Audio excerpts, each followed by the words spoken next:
Punguzeni kupima watu kwa macho. Watu wameoza. Hapa kuna story naenda kuwasomea chap alafu mnaweza mkaruksa kumpa mawazo. Tunaanza bila kupoteza muda. Kwanza kabisa kabla sijaendelea, punguzeni kupima watu kwa macho. Watu wameoza. Okay, story iko hivi. Katika harakati zangu nilikuwa na mdada mmoja mzuri mno na yupo smart, mwenye kunukia muda wote. Ilikuwaje wakati naenda kununua mahitaji yangu supermarket nikakutana naye. Nikamuomba namba. Siku ya pili nikampiga sound na nikaomba siku moja kula naye chakula cha mchana. Kweli mdada akapanga siku ambayo Jumapili ilipofika, Jumapili nikamcheki, tukaenda kula na kwenda huko na kule. Kiufupi tulienjoy ila hatukufanya chochote. Basi stori za hapa na pale, kwenye simu akapanga kuja kwangu Jumapili nyingine.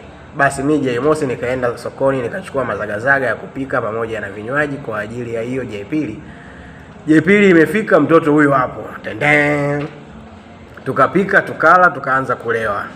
Nikaagiza nyama choma ya kutosha ili kushushia vile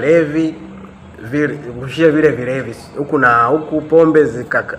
Pombe zikahamia chini, nikala mzigo fresh na niliuchapa vya kutosha. Kama mnavyojuaga, pombe kali hainaga huruma sekta hiyo. Mtoto akaoga hajatembea. Mtoto akaoga akatembea. Wiki iliyofuata akawa juu. Nikawa nikipiga simu hapokei, mara anakata, mara nikituma message hajibu.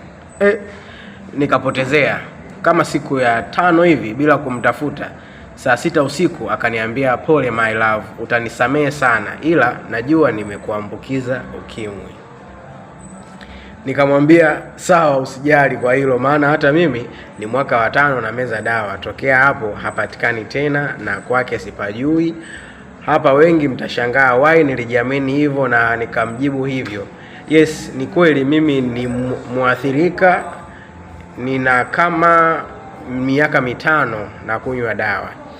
Kama ingekuwa sina maambukizi kwa show ile ya pombe kali, sidhani kama ningechomoka.